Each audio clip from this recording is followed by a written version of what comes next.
ಓಂ ಶಾಂತಿ. ಓಂ ಶಾಂತಿ. ಇಂದಿನ ಜ್ಞಾನಮಂಥನಕ್ಕೆ ಸ್ವಾಗತ.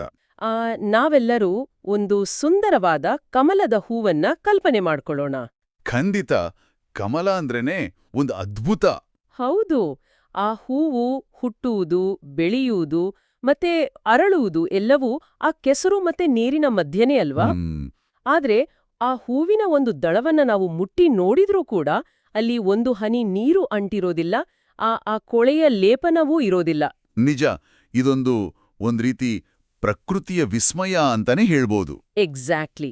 ಆದ್ರೆ ನಾವು ಇವತ್ತು ಇದನ್ನ ಯಾಕೆ ನೆನ್ಪು ಮಾಡ್ಕೊಳ್ತಾ ಇದೀವಿ ಅಂದ್ರೆ, ಇವತ್ತಿನ ನಮ್ಮ ಈ ಆಳವಾದ ಮಂಥನದಲ್ಲಿ ನಾವು ಇದೇ ನಿರ್ಲೇಪತೆಯ ಬಗ್ಗೆ ಚರ್ಚೆ ಮಾಡಲಿದ್ದೀವಿ. ಅಂದ್ರೆ ಆಧ್ಯಾತ್ಮಿಕ ಅಹಂಕಾರ ಅಥವಾ ನಾನೊಬ್ಬ ಒಳ್ಳೆಯ ವ್ಯಕ್ತಿ ಅನ್ನೋ ಭ್ರಮೆ ಆ ಲೌಕಿಕ ವಿಕಾರಗಳಿಗಿಂತಲೂ ದೊಡ್ಡ ಬಲೆಯಾಗಿರಬಹುದೇ ಅನ್ನೋದನ್ನ ನೋಡೋಣ. ಹೌದು.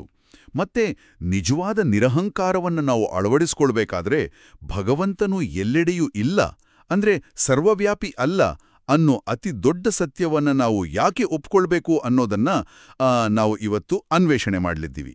ಖಂಡಿತ. ಇದು ಬಹಳ ಗಹನವಾದ ವಿಚಾರ.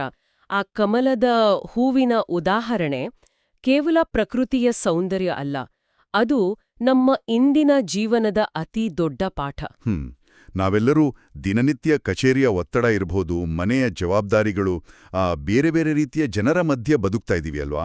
ಇವೆಲ್ಲವೂ ಆ ಕೆಸರು ಮತ್ತೆ ನೀರಿನ ತರನೇ. ಹೌದು ಹೌದು. ಆದ್ರೆ ನಮ್ಮ ಆಂತರಿಕ ಸ್ಥಿತಿ ಅಥವಾ ಆ ಸ್ಥಿತಿ ಹೇಗಿರ್ಬೇಕು ಅಂದ್ರೆ, ಈ ಯಾವುದರ ಪ್ರಭಾವವೂ ನಮ್ಮ ಮನಸ್ಸಿಗೆ ಅಂಟುಬಾರ್ದು. ಎಕ್ಸಾಕ್ಟ್ಲಿ.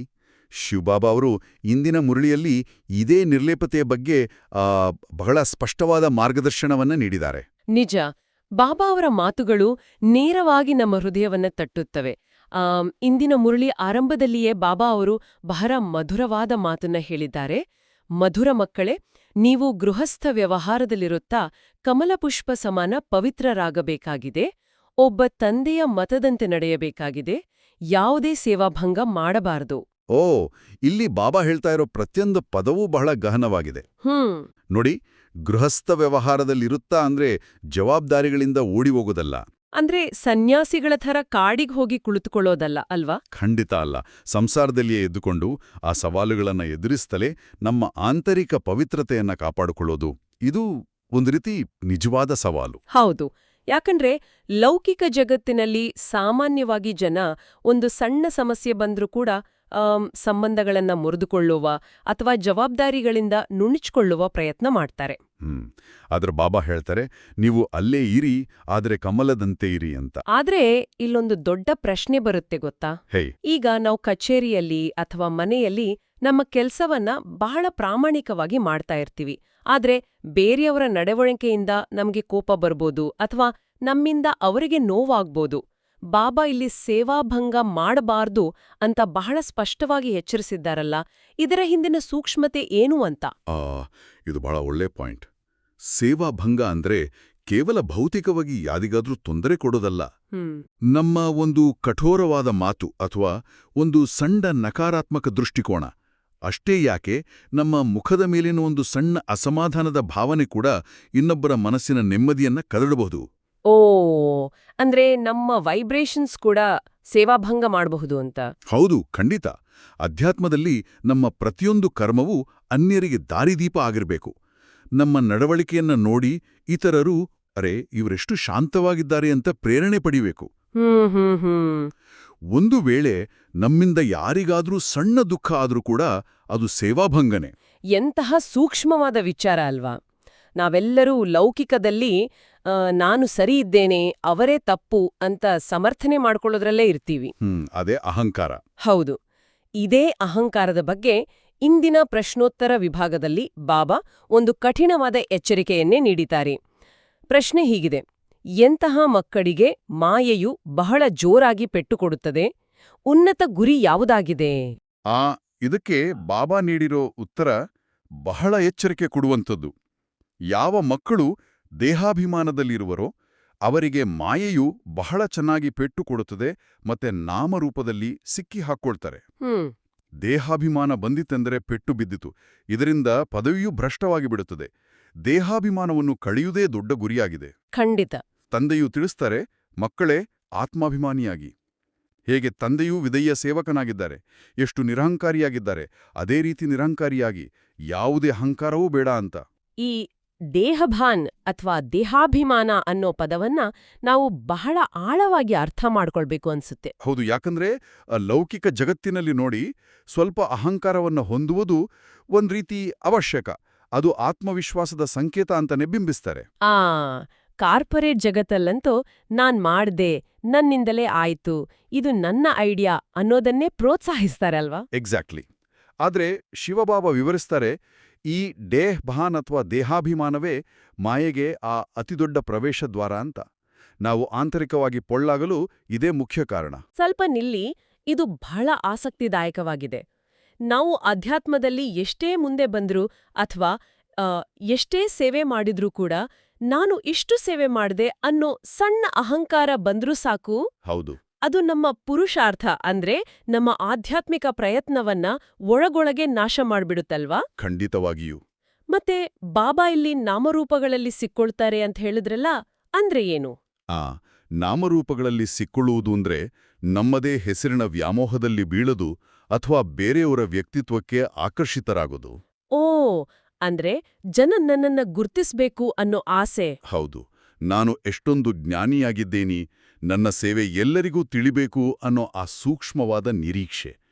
ಇದು ಹೇಗಿದೆ ಅಂದ್ರೆ, ನಾವು ಆಧ್ಯಾತ್ಮಿಕವಾಗಿ ಬೆಳೀತಾ ಇದ್ದೀವಿ ಅಂತ ನಾವೇ ಅಂದುಕೊಳ್ತೀವಿ, ಆದ್ರೆ ವಾಸ್ತವದಲ್ಲಿ ಆ ಅಹಂಕಾರವೇ ನಮ್ಮನ್ನ ಕೆಳಗೆ ತಳ್ತಾ ಇರುತ್ತೆ. ನಿಜ ನಿಜ. ಬಾಬಾ ಸ್ವತಃ ಈ ಇಡೀ ಬ್ರಹ್ಮಾಂಡದ ಒಡೆಯರಾಗಿದ್ರು ಅವರು ಮಕ್ಕಳ ಪಾದ ತೊಳೆಯುವಷ್ಟು ನಿರಹಂಕಾರಿಯಾಗಿದ್ದಾರೆ ಅಲ್ವಾ? ತಮ್ಮನ್ನ ತಾವು ವಿಧೇಯ ಸೇವಕ ಅಂತ ಕರೆದುಕೊಳ್ತಾರೆ. ಆ ಸ್ಥಿತಿಯನ್ನು ತಲುಪುವುದೇ ನಮ್ಮ ಗುರಿಯಾಗ್ಬೇಕು. ಖಂಡಿತ. ಇದೇ ವಿಷಯವನ್ನ ವಿವರಿಸೋಕೆ ಬಾಬಾ ಮಾಯೆಯನ್ನ ಇಲಿಗೆ ಹೋಲ್ಸಿರೋ ಉದಾಹರಣೆ ಎಷ್ಟೊಂದು ನಿಖರವಾಗಿದೆ ನೋಡಿ. ಓಹ್, ಅದ್ಭುತವಾದ ಉದಾಹರಣೆ ಅದು. ಇಲಿಯು ನಿದ್ದೆ ಮಾಡುವಾಗ ಬಂದು ಕಚ್ಚುತ್ತೆ, ಆದರೆ ಕಚ್ಚುವಾಗ ಗಾಳಿ ಊದುತ್ತಾ ಕಚ್ಚುತ್ತೆ. ಹೌದು, ಗಾಳಿ ಊದ್ತಾ ಕಚ್ಚೋದ್ರಿಂದ ರಕ್ತ ಹೋದ್ರೂ ಮನುಷ್ಯನ್ಗೆ ಅರಿವಾಗೋದೇ ಇಲ್ಲ. ಇದು ನಮ್ಮ ಆಧ್ಯಾತ್ಮಿಕ ಪಯಣದಲ್ಲಿ ಹೇಗೆ ಕೆಲಸ ಮಾಡುತ್ತೆ? ಇದೊಂದು ಬಹಳ ಪವರ್ಫುಲ್ ಆದ ರೂಪಕ ಅಂತಾನೆ ಹೇಳ್ಬೋದು. ಇಂದಿನ ಜಗತ್ತಿನಲ್ಲಿ ಆ ತಂಪಾದ ಗಾಳಿ ಅಂದ್ರೆ ನಮಗೆ ಸಿಗುವ ಸಣ್ಣ ಪುಟ್ಟ ಹೊಗಳಿಕೆಗಳು, ಆಫೀಸ್ನಲ್ಲಿ ಸಿಗೋ ಪ್ರಮೋಷನ್ ಇರ್ಬೋದು. ಹೌದು, ಅಥವಾ ಸೋಷಿಯಲ್ ಮೀಡಿಯಾದಲ್ಲಿ ನಮಗೆ ಸಿಗೋ 100 ಲೈಕ್ಸ್ ಇರ್ಬೋದು. ಇವೆಲ್ಲವೂ ನಮ್ಮ ಅಹಂಕಾರವನ್ನ ತಣಿಸುತ್ತವೆ, ನಮ್ಗೆ ಬಹಳ ಖುಷಿ ಕೊಡ್ತವೆ ಅಲ್ವಾ? ಎಕ್ಸಾಕ್ಟ್ಲಿ. ನಾವು ಆ ತಾತ್ಕಾಲಿಕ ಸುಖದಲ್ಲಿ ಮೈಮರೆತೇವೆ. ಆದ್ರೆ ಅದೇ ಸಮಯದಲ್ಲಿ ಮಾಯೆ ನಮ್ಮ ಪವಿತ್ರತೆ, ನಮ್ಮ ಆಧ್ಯಾತ್ಮಿಕ ಶಕ್ತಿ, ನಮ್ಮ ಶಾಂತಿಯನ್ನೋ ರಕ್ತವನ್ನ ಹೀರ್ತಾ ಇರುತ್ತೆ. ಅರೆ, ಅಂದ್ರೆ ನಮ್ಮ ಯಾರ್ನ ಶಕ್ತಿ ಕಡಿಮೆ ಆಗ್ತಾ ಇರುತ್ತೆ ಅಂತ? ಖಂಡಿತ. ನಮಗೆ ಅರಿವಾಗೋ ಹೊತ್ತಿಗೆ ನಾವು ಸಂಪೂರ್ಣವಾಗಿ ಖಾಲಿಯಾಗಿರ್ತೀವಿ. ಹೌದು.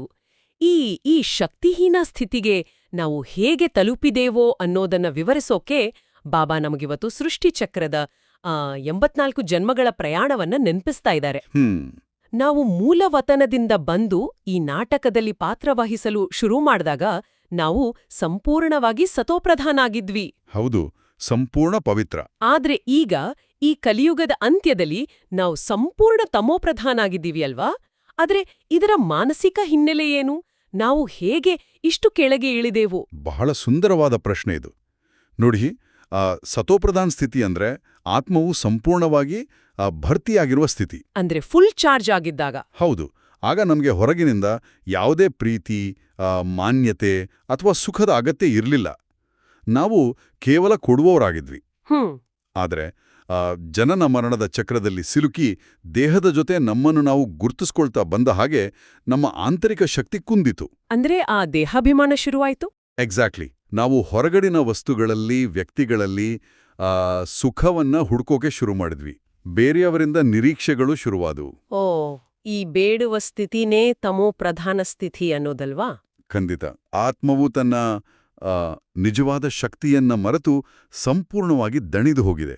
ಮತ್ತೆ ಈಗ ಈ ದಣಿದಿರೋ ಆತ್ಮಗಳನ್ನ ಪುನಃ ಚಾರ್ಜ್ ಮಾಡೋಕೆ, ರಾಜಯೋಗ ಕಲ್ಸಿ ಸ್ವರ್ಗದ ಮಾಲೀಕರನ್ನಾಗಿ ಮಾಡೋಕೆ ಶಿವಬಾಬಾ ಪುನಃ ಬಂದಿದ್ದಾರೆ. ಹೌದು, ಇದು ನಮ್ಮ ಅಂತಿಮ ಜನ್ಮ.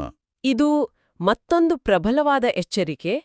ಈ ಸೃಷ್ಟಿ ನಾಟಕದ ಕೊನೆಯ ಅಂಕದಲ್ಲಿ ನಾವಿದೀವಿ ಅಂತ ಬಾಬಾ ನೆನಪಿಸ್ತಾ ಇದ್ದಾರೆ. ಆದ್ರೆ ಬಾಬಾ ಈ ಅಂತಿಮ ಜನ್ಮದ ಬಗ್ಗೆ ಮಾತನಾಡುವಾಗ ಮೃತ್ಯುಲೋಕದ ಅಂತ್ಯ ಸಮೀಪಿಸುತ್ತಿದೆ, ಆದ್ರಿಂದ ಹೊಸ ಬಂಧನಗಳಲ್ಲಿ, ಉದಾಹರಣೆಗೆ ವಿವಾಹದಂತಹ ನಷ್ಟವನ್ನ ತರುವಂತಹ ಬಂಧನಗಳಲ್ಲಿ ಸಿಲುಕಿಕೊಳ್ಬಾರ್ದು ಅಂತ ಎಚ್ಚರಿಸ್ತಾರೆ. ಹೌದು. ಇದನ್ನ ಲೌಕಿಕ ದೃಷ್ಟಿಯಿಂದ ನೋಡಿದ್ರೆ ಸ್ವಲ್ಪ ಕಠಿಣ ಎನಿಸ್ಬೋದು ಅಲ್ವಾ? ಮೇಲ್ನೋಟಕ್ಕೆ ಇದು ಕಠಿಣ ಅಂತಾನೆ ಅನ್ಸುತ್ತೆ.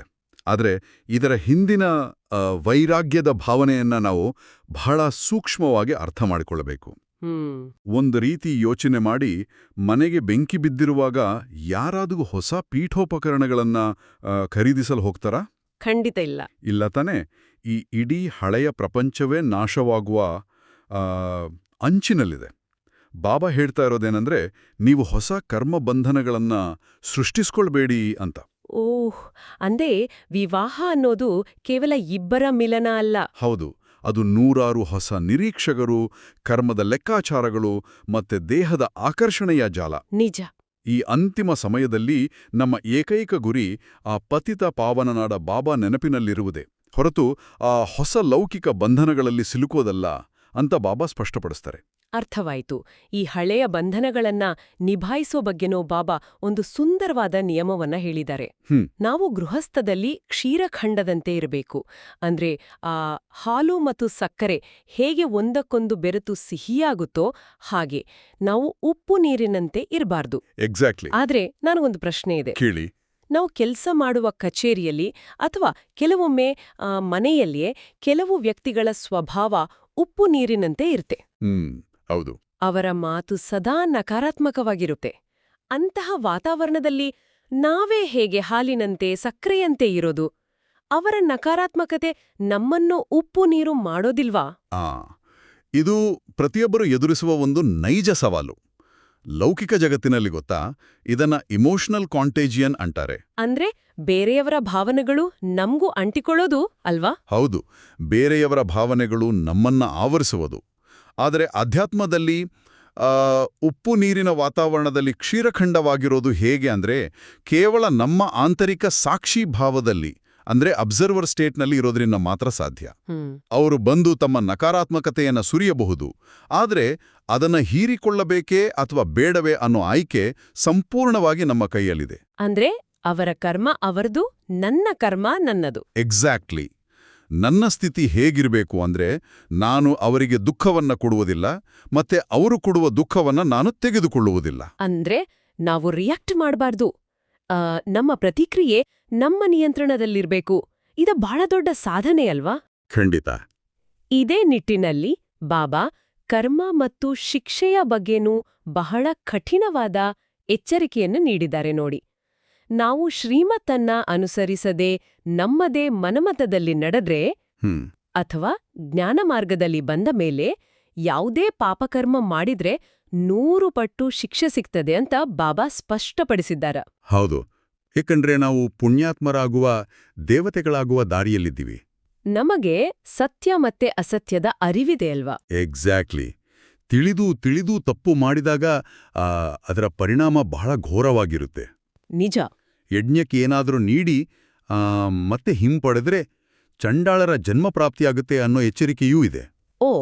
ದಾನ ಅನ್ನೋದು ಕೇವಲ ಹಣದ್ದಲ್ಲ ಗೊತ್ತಾ, ಅದು ನಮ್ಮ ಸಮಯ, ನಮ್ಮ ಶಕ್ತಿ ಎಲ್ಲವೂ ಆಗಿರ್ಬೋದು. ಅದನ್ನ ಸಂಪೂರ್ಣ ಸಮರ್ಪಣಾ ಭಾವದಿಂದ ಮಾಡಬೇಕು. ಹೌದು. ಈ ಸಮರ್ಪಣಾ ಭಾವದ ಬಗ್ಗೆ ಬಾಬಾ ಹೇಳಿದ ಇನ್ನೊಂದು ಮಾತು ನೇರವಾಗಿ ಮನಸ್ಸನ್ನ ನಾಡ್ತು. ಯಾವುದು? ಬಡವರು ಸೇವೆಗಾಗಿ ನೀಡುವ 8 ಅಥವಾ 1 ರೂಪಾಯಿಯು ಶ್ರೀಮಂತರು ನೀಡುವ ಸಾವಿರಾರು ರೂಪಾಯಿಗಳಿಗಿಂತ ಶ್ರೇಷ್ಠವಾದುದು ಅಂತ. ಓ ಹೌದು. ಯಾಕಂದ್ರೆ ಬಡವರ ಸಣ್ಣ ಕಾಣಿಕೆಯಲ್ಲಿ ಶುದ್ಧವಾದ ಭಾವನೆ ಇರುತ್ತೆ, ಯಾವುದೇ ಪಾಪದ ಅಥವಾ ಅಹಂಕಾರದ ಲೇಪನ ಇರೋದಿಲ್ಲ. ಭಗವಂತನಿಗೆ ಬೇಕಾಗಿರೋದು ನಮ್ಮ ಆಂತರಿಕ ಶುದ್ಧತೆಯೇ ಹೊರತು ಬಾಹ್ಯ ಸಂಪತ್ತಲ್ಲ ಅಲ್ವಾ? ನಿಖರವಾಗಿ ಹೇಳಿದ್ರಿ. ಇದೇ ಕಾರಣಕ್ಕಾಗಿ ಬಾಬಾ ನಮ್ಮ ಭಾವನೆಗಳನ್ನು ಶುದ್ಧೀಕರಿಸಲು ನಿರಂತರವಾಗಿ ಜ್ಞಾನದ ಮಂಥನ ಮಾಡಿಸ್ತಾರೆ. ಇನ್ನು ಇಂದಿನ ಮುರಳಿಯಲ್ಲಿ ಮಾತೇಶ್ವರೀಜಿ ಅಂದ್ರೆ ಮಮ್ಮ ಅವರ ಮಹಾವಾಕ್ಯಗಳು ಒಂದು ಅತೀ ದೊಡ್ಡ ಆಧ್ಯಾತ್ಮಿಕ ಕ್ರಾಂತಿಯನ್ನೇ ಸೃಷ್ಟಿಸ್ತವೆ ನೋಡಿ. ಹೌದು ಹೌದು. ಈಶ್ವರನು ಸರ್ವವ್ಯಾಪಿ ಅಲ್ಲ ಅನ್ನೋದನ್ನ ಮಮ್ಮ ಬಹಳ ತಾರ್ಕಿಕವಾಗಿ ವಿವರಿಸಿದ್ದಾರೆ. ಸ್ವಲ್ಪ ತಡೆಯಿರಿ, ಇದು ನಿಜಕ್ಕೂ ಬಹಳ ಆಳವಾದ ವಿಷಯ. ನಾವು ಚಿಕ್ಕಂದಿಂದಲೂ ಭಗವಂತ ಕಣಕಣದಲ್ಲೂ ಇದ್ದಾನೆ, ಕಲ್ಲಿನಲ್ಲೂ ಇದ್ದಾನೆ, ಮರದಲ್ಲೂ ಇದ್ದಾನೆ ಅಂತ ಕೇಳ್ತಾ ಬೆಳ್ದಿದ್ದೀವಿ. ಖಂಡಿತ ಎಲ್ರೂ ಅದನ್ನೇ ನಂಬ್ತಾರೆ. ಆದ್ರೆ ಮಮ್ಮ ಹೇಳ್ತಾರೆ, ಗೀತೆಯಲ್ಲಿ ಹೇಳಿರುವಂತೆ ಎಲ್ಲಿ ಜಯವಿದೆಯೋ ಅಲ್ಲಿ ಭಗವಂತನಿದ್ದಾನೆ ಅಂತ. ಅಂದ್ರೆ ಸೋಲಿನಲ್ಲಿ, ದುಃಖದಲ್ಲಿ ಭಗವಂತನಿಲ್ಲ ಅಂತ. ಹಾಗಾದ್ರೆ ಈ ಸರ್ವವ್ಯಾಪಿ ಅನ್ನೋ ಕಲ್ಪನೆ ಹೇಗೆ ಬಂತು? ಇದೇ ಲೌಕಿಕ ಮಿಥ್ಯ ಜ್ಞಾನದ ಅತಿದೊಡ್ಡ ದುರಂತ ಅಲ್ವಾ? ಸ್ವಲ್ಪ ಯೋಚಿಸ್ ನೋಡಿ, ಭಗವಂತನು ಎಲ್ಲೆಡೆಯೂ ಇದ್ದಿದ್ರೆ, ಕಣಕಣದಲ್ಲೂ ಆತನ ಆ ಅಸ್ತಿತ್ವವಿದ್ರೆ, ಈ ಪ್ರಪಂಚದಲ್ಲಿ ಇಷ್ಟೊಂದು ದುಃಖ, ಅಶಾಂತಿ, ವಿಕಾರಗಳು ಯಾಕಿರ್ತಿತ್ತೋ? ಹೌದು, ಅದು ಬಹಳ ಲಾಜಿಕಲ್ ಆದ ಪ್ರಶ್ನೆ. ಪರಮಾತ್ಮನೆಂದಿಗೂ ದುಃಖದ ಪ್ರಪಂಚವನ್ನ ಸೃಷ್ಟಿಸಿಲ್ಲ. ಕಲಿಯುಗದಲ್ಲಿ ಸರ್ವವ್ಯಾಪಿಯಾಗಿರೋದು ಮಾಯೆಯೇ ಹೊರತು ಪರಮಾತ್ಮನಲ್ಲ. ಅಂದ್ರೆ ಮನುಷ್ಯನು ತನ್ನ ತಪ್ಪುಗಳನ್ನ ಮುಚ್ಚಿ ಹಾಕಿಕೊಳ್ಳೋಕೆ ಎಲ್ಲವೂ ದೇವರ ಇಚ್ಛೆ, ದೇವರು ಎಲ್ಲೆಡೆ ಇದ್ದಾನೆ ಅಂತ ಹೇಳಿ ಜವಾಬ್ದಾರಿಯಿಂದ ನುಣಿಸ್ಕೊಳ್ತಾನೆ ಅಂತ. ಎಕ್ಸಾಕ್ಟ್ಲಿ. ತನ್ನ ಕರ್ಮದ ಜವಾಬ್ದಾರಿಯನ್ನ ದೇವರ ಮೇಲೆ ಹಾಕುವ ಒಂದು ಸುಲಭದ ದಾರಿಯದು. ಇದು ನಮ್ಮ ಕಣ್ಣು ತೆರೆಸುವಂತಹ ಅತಿದೊಡ್ಡ ಸತ್ಯ. ಮಮ್ಮ 3 ಪ್ರಪಂಚಗಳ ಬಗ್ಗೆಯೂ ಅದ್ಭುತವಾದಿ ವಿವರಿಸಿದ್ದಾರೆ: ನಿರಾಕಾರಿ, ಆಕಾರಿ ಮತ್ತೆ ಸಾಕಾರಿ ಪ್ರಪಂಚ. ಹೌದು, ಭಗವಂತನೂ ಆ ನಿರಾಕಾರಿ ಪ್ರಪಂಚದಲ್ಲಿ ಅಂದ್ರೆ ಶಾಂತಿಧಾಮದಲ್ಲಿ ನೆಲೆಸಿದ್ದಾನೆ. ನಿರಾಕಾರಿ ಪ್ರಪಂಚ ಅಂದ್ರೆ ಆತ್ಮ ಮತ್ತು ಪರಮಾತ್ಮರ ಶಾಶ್ವತ ನೆಲೆ. ಆಕಾರಿ ಪ್ರಪಂಚ ಬ್ರಹ್ಮ, ವಿಷ್ಣು, ಶಂಕರರಿರುವ ಸೂಕ್ಷ್ಮವತನ್. ಮತ್ತೆ ಸಾಕಾರಿ ಪ್ರಪಂಚ ಅಂದ್ರೆ ನಾವು ವಾಸಿಸುವ ಈ ಸ್ಥೂಲ ಜಗತ್ತು, ಎಲ್ಲಿ ಜನನ ಮರಣದ ಚಕ್ರವಿದೆಯೋ ಅದು. ಒಂದು ವೇಳೆ ಭಗವಂತನು ಈ ಸಾಕಾರಿ ಜಗತ್ತಿನಲ್ಲಿ ಎಲ್ಲೆಡೆ ಇದ್ದಿದ್ದರೆ, ಆತನು ಕೂಡ ಈ ಜನನ ಮರಣದ ಚಕ್ರಕ್ಕೆ, ಕರ್ಮದ ಲೆಕ್ಕಾಚಾರಕ್ಕೆ ಸಿಲುಕಿಕೊಳ್ಳುತ್ತಿದ್ದನು ಅಲ್ವಾ? ಖಂಡಿತ. ಆತನು ಈ ಚಕ್ರದಿಂದ ಮುಕ್ತನಾಗಿರೋದ್ರಿಂದಲೇ ನಮ್ಮನ್ನ ಈ ಕೆಸರಿನಿಂದ ಮೇಲಕ್ಕೆ ಎತ್ತಬಲ್ಲನು. ಹಾಗಾದ್ರೆ ಭಗವಂತನು ಮೇಲಿದ್ದಾನೆ ಎಂದಾದರೆ ನಾವು ಆತನ ಜೊತೆ ಸಂಪರ್ಕ ಸಾಧಿಸುವುದು ಹೇಗೆ? ಕಲ್ಲಿನಲ್ಲಿ, ಮರದಲ್ಲಿ ಹುಡುಕುವ ಬದಲು ನಾವೇನ್ ಮಾಡಬೇಕು? ಅಲ್ಲಿಯೇ ನೈಜ ಮನ್ಮನಾಭವ ಸ್ಥಿತಿಯ ಮಹತ್ವ ಬರುವುದು. ಮನ್ಮನಾಭಾವ್? ಹೌದು. ಮನ್ಮನಾಭವ ಅಂದ್ರೆ ಕೇವಲ ಯಾವುದೋ ಮಂತ್ರವನ್ನ ಜಪಿಸುವುದಲ್ಲ. ನನ್ನ ಮನಸ್ಸನ್ನ ಸಂಪೂರ್ಣವಾಗಿ ಆ ನಿರಾಕಾರ ಪರಮಾತ್ಮನ ಜೊತೆ ಆ ನಿರಾಕಾರಿ ಜಗತ್ತಿನಲ್ಲಿ ಜೋಡಿಸುವುದು. ಬುದ್ಧಿಯ ಮೂಲಕ ಆ ಶಾಂತಿಧಾಮಕ್ಕೆ ಪ್ರಯಾಣ ಬೆಳೆಸುವುದು. ಎಕ್ಸಾಕ್ಟ್ಲಿ. ನಾವು ನಮ್ಮನ್ನ ಆತ್ಮ ಅಂತ ಅರಿತು ಆ ಪರಮಪಿತನನ್ನ ನೆನಪು ಮಾಡಿದಾಗ ಆ ಯೋಗ ಅಗ್ನಿಯಿಂದ ನಮ್ಮ ಪಾಪಗಳು ಭಸ್ಮವಾಗುತ್ತವೆ. ಎಂಥ ಅದ್ಭುತವಾದ ಗಹನವಾದ ಜ್ಞಾನ ಮಂಥನ ಇದು! ನಮ್ಮೆಲ್ಲ ಭ್ರಮೆಗಳನ್ನ ಹೊಡೆದೋಡಿಸುವಂತಹ ಸತ್ಯಗಳು ಇವು.